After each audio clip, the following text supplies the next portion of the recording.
Hello everyone, and welcome to Full-on, your Fulham-centric football podcast. I'm your host, Ash Woolford. Joining me today for our Wolves preview is Mozza. How you doing, mate? Rather pessimistic about the upcoming game, but personally trying to keep a brave face.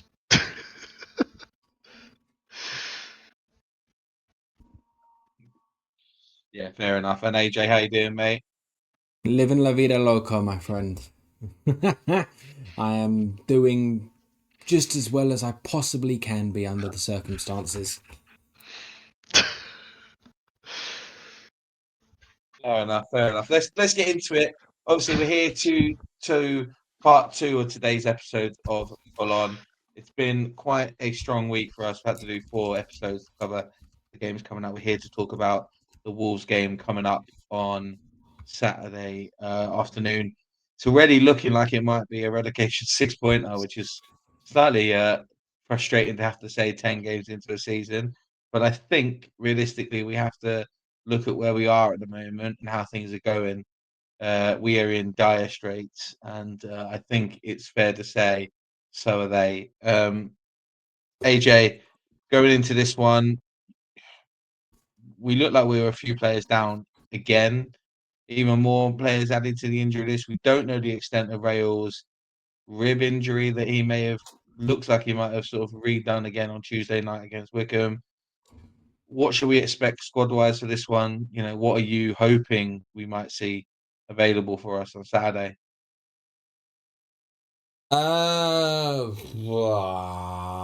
Right. So Leno's fit. He starts. Tete's fit. He starts. Diop because Anderson is still hurt, I believe.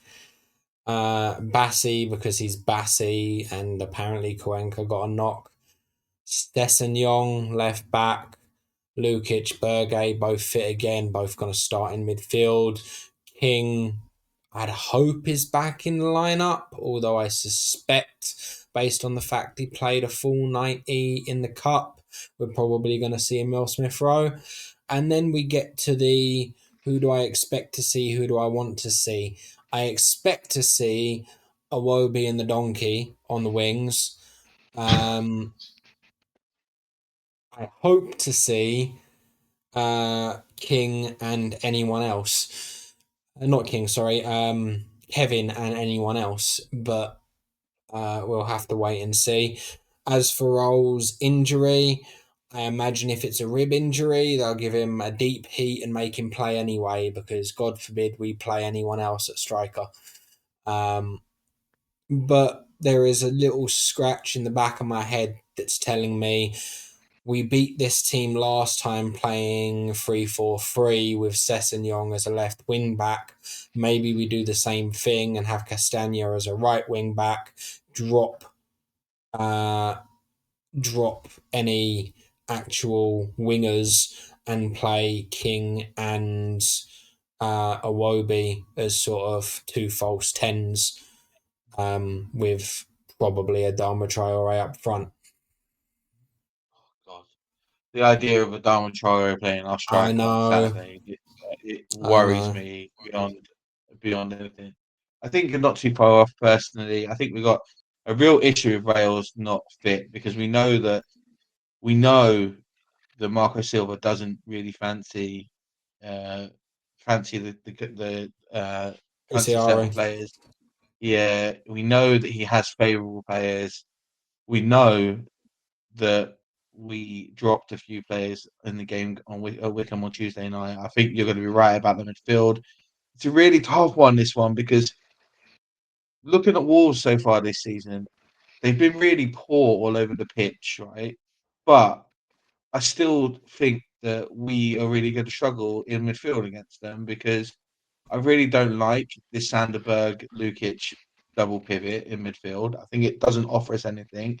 It maybe makes us a bit stronger defensively, but we're at home against a team that haven't won a game all season. We should be looking to take a game to them, and the fact that we are injury sort of restricted in doing that is more than frustrating. Mozza, it's going to be a hard game on Saturday. We know both teams are probably really low on confidence and really low on sort of expectation about with what's going on around both of the clubs at the moment. What do you want to see on Saturday? I don't really know. I thought AJ had the hardest question he's ever had then by trying to work out what the lineup might be. Bravo, mate. 'Cause I don't. What do I want to see? I'm not sure. I mean, I was going to ask you boys. Say we lose this game, and it's written in the stars that we will, right? Do we think? Sorry, Ash, I'm not going to be able to answer your question. Really, obviously, I want to win. I want to see some passion. I want to see some fight. I want to see Kevin Star. I want to see King Star.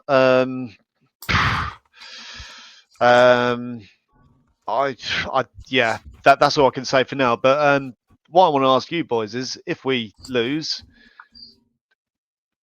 do we think this might be Marco Silva's last game in charge? Like, I'm not trying to jump the gun or be dramatic. Like, but I don't see it going well for us. Will he? No, I don't know. I think Do you reckon he I can think hang on till Christmas? I know, like, he's just recently been offered the contract extension, and we spoke about it at length in one of our most recent podcasts. But sorry, yeah, what are your thoughts on that? I don't think he'll lose his job if we lose on Saturday, but I think questions will seriously start being asked. I think there's already been a lot of people that, after the strong links to the Forest job a couple of weeks ago, sort of realised just how much they were on the fence about the potential of losing Marco Silva. I think it opened a lot of people's eyes up to just how nonplussed they were at the idea of maybe we need a bit of a change, because there's been some really frustrating moments. It still doesn't take away from the job that Marco Silva's done at Fulham and how much we love him, but Of course, no. I think it does get to the point where you're going to have to start asking questions. And if you lose 5 in a row in the Premier League, people start asking questions. If you lose against a team that have looked absolutely dire all season, barely look like they could throw a punch, let alone win a fight, then you're going to have questions asked of you, and it's fully deserved. Yes, he's been hamstrung at the moment by the sheer amount of injuries we have at the size of our squad. But he's partly to blame for that, because some of the squad that he wants and has got has caused that as an issue. The fact that he won't rotate players and has caused them to have injuries. The fact he won't play certain players has added to that too. But I also understand that he's not. We haven't really invested in certain areas of the squad that we needed to. It's been 3.5 years since 3 years since we sold Mitro. 3 seasons we haven't replaced him.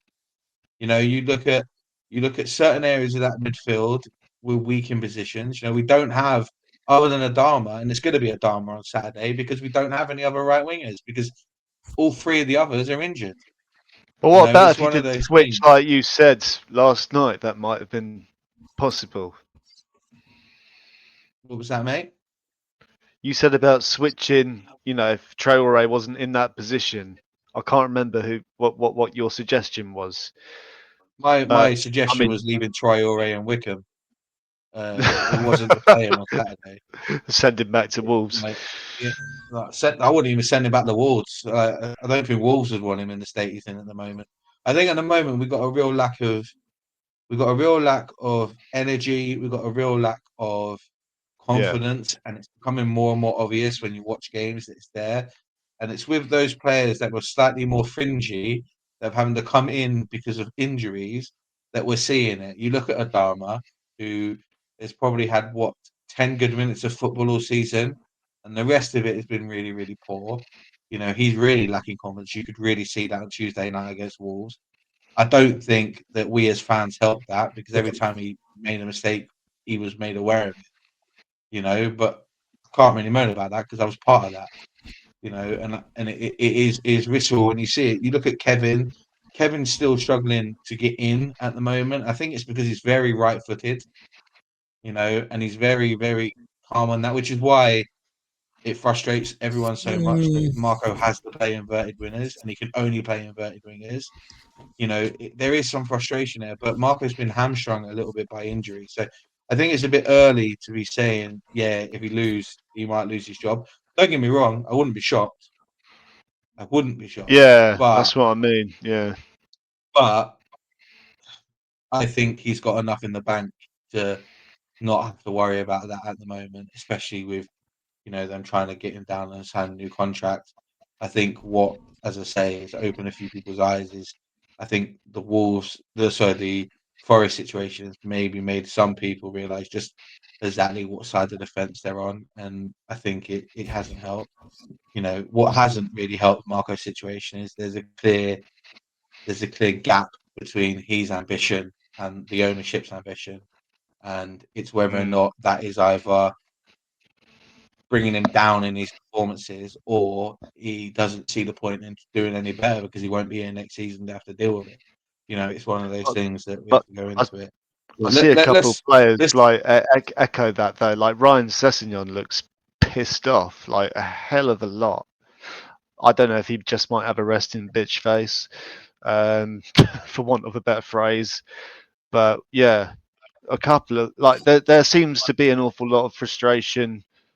Well, I say an awful lot, but I notice it on some of the players. AJ mentioned body language in our last pod, and I don't know if that's reflective of Marco, but yeah, sorry, mate, that's all I'll add to that. Ryan Sessegnon and Josh King are the closest Fulham will get presently to a fan playing for the club, especially Ryan Sessegnon. So seeing him pissed off and frustrated that we're not doing well and that we're losing games, or we're losing leads and losing games from winning positions. Yeah, I'm pleased to see it. I'm pleased somebody gives a fuck, frankly, because other players are just joking about and as if it's just another day in the office. Sessegnon genuinely cares what happens to Fulham Football Club. And sure, he'll have a lot of thanks to Marco Silva for bringing him back to the club. But if getting rid of him means that Fulham progress and he actually starts playing in his preferred positions and starts being the player we all know he can be, then maybe that's what we need. Yeah, I think it's a difficult one, isn't it? Look, we have to look at this we have to look at this confidence thing, right, and how it's really echoing through the team. And it's kind of funny we mentioned this because we spoke about this last week, and AJ made a really good point in the Newcastle review when we actually spoke about that we actually look overconfident in certain situations, is why we keep overplaying the ball and keep messing up and losing it because we're overconfident in certain areas and underconfident in others. And the thing that's really bothering me is the place where we look most uncertain about what we're doing is attacking. I mentioned it in the Wickham post Wickham game pod that we are probably the worst team in the world in the as soon as we get to the edge of a box and we don't know what to do and we're too scared to shoot and we just recycle the ball from left to right, back to the defense, left to right. Like we're waiting for the other team's defense to go, you know what, lads, just have a shot. Like it's fine. Like give you permission because it's boring. It's frustrating, and I don't think it helps. I think that we've been going on about that for 18 months. Sometimes we look like we're really, really out of ideas going forward, which is really funny because we've also scored 5 or 6 goals over the last 6 months that have been absolutely brilliant. Like fluidity is great, but it only seems to happen when it's on the spur of a moment. When there's those moments in games where it's a quick break, quick action, we're brilliant. It's when we have to think about things that we look like we really, really struggle. When it looks like someone has to actually switch on a brain cell, and this is where Adama really struggles because I genuinely think he has the worst footballing brain of any footballer I've ever seen in my life. You almost don't know what he wants to do. He almost doesn't know what he's going to do, and then we sort of just hope that something clicks together and the ball goes in, or he has a shot that's actually not going to end up in Hammersmith. And it's one of those things. It's really, really frustrating. I think one of the things that's really upsetting at the moment is doing these shows constantly is the frequency in which we're having the same conversation, the frequency in which we're having the same, I blame Marco for this, I blame Marco for that. And I want to defend him because to certain extents, but you can't. And certain things he does make absolutely no sense. We saw this on Tuesday. Personally, I don't know why Raul played against Wickham. If he's aggravated his rib again, it makes no sense he played. You can't play a 34-year-old Rail 3 times in 7 days. Or would you have Body's gonna started be out of the field. QCSRA like ahead of him? Because Yeah, I would would have have done. rather I had would have that. done. Yeah, Genuinely, yeah. it would have made more sense to do that on Tuesday against the League One side.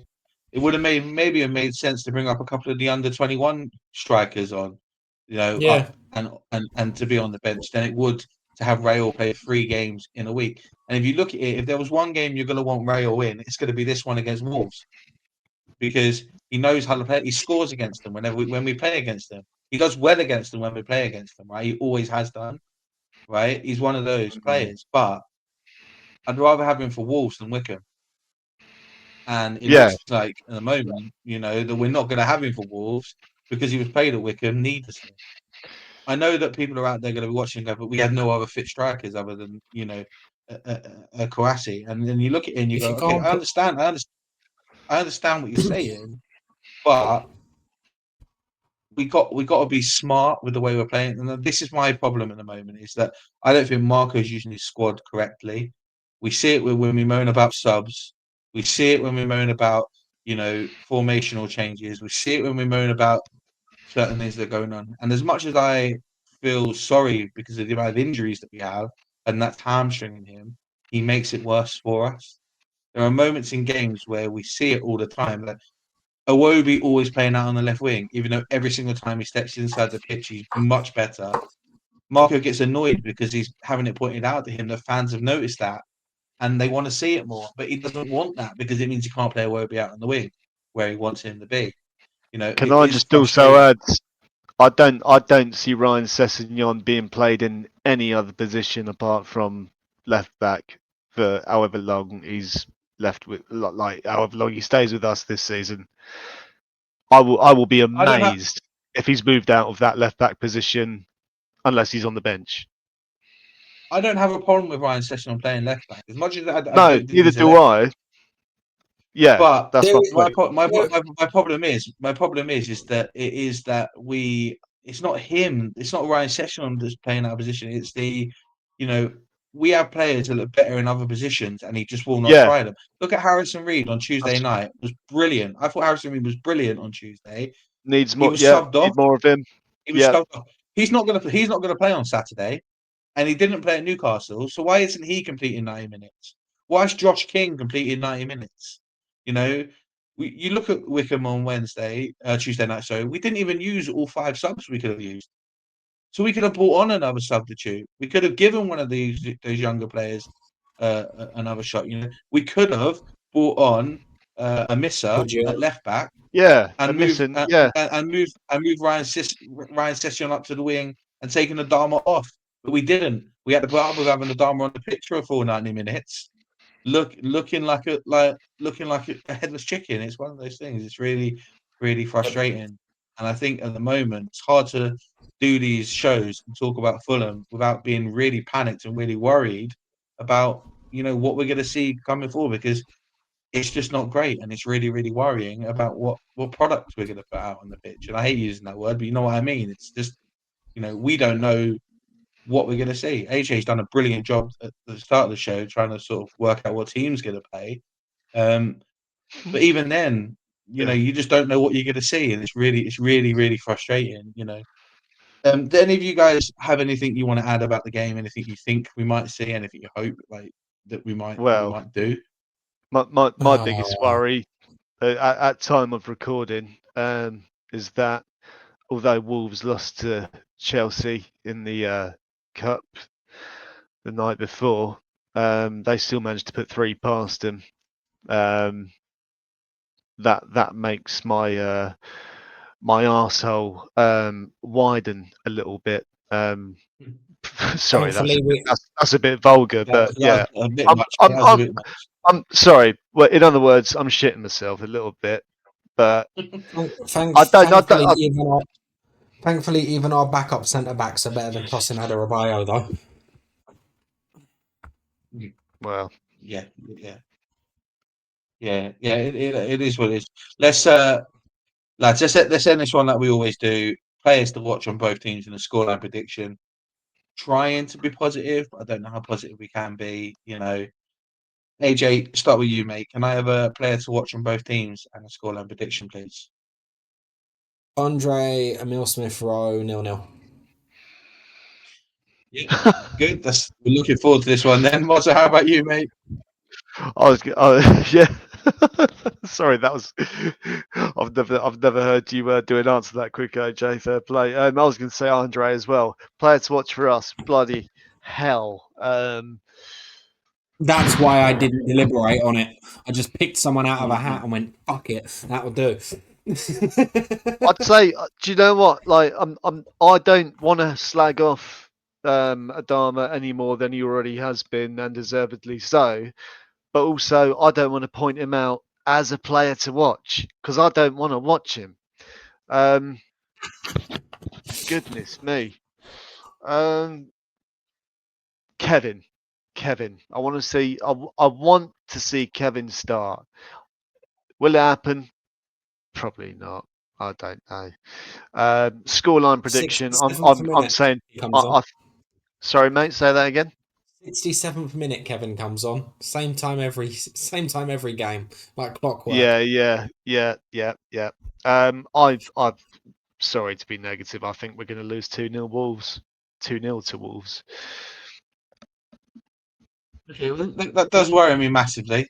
It does worry me massively. I think it's hard to be confident after watching us play the last 4 league games. I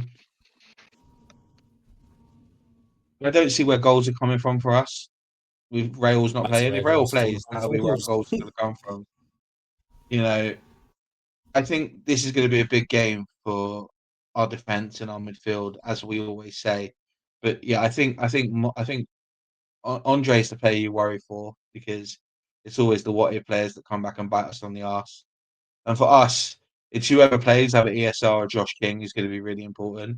If it is Josh King, we need him to keep up the performance he's had of late. It would be nice for him to maybe add to finally getting his first professional goal that wasn't wrongly ruled out. And if it's ESR, it would just be nice if he didn't run around like a Christmas pudding for 45 minutes. We'll have to see. Scoreline wise, I'm going to say this game is going to be crap. I'm not expecting a good game on Saturday. So I'm going to go 1-0 to us, but that's out of more hope than expectation. I will not be surprised if it's 1-0 to Wolves. They score early and we just can't do anything about it. In saying that, hopefully because we've all been so negative, it's like it's a 7-goal thriller, but who knows? I don't see it. It is what it is. Thanks very much for joining me. Yeah. Thanks very much for joining me on this one. I know it's been a difficult week for Fulham, and hopefully we can put an end to this losing run. Let us know your scoreline predictions in the comments as well. Hopefully we can come and do a match review on Monday and actually be in a positive, good mood, and Fulham haven't completely ruined our weekends. But I don't have any faith, so hey, come on, you won't.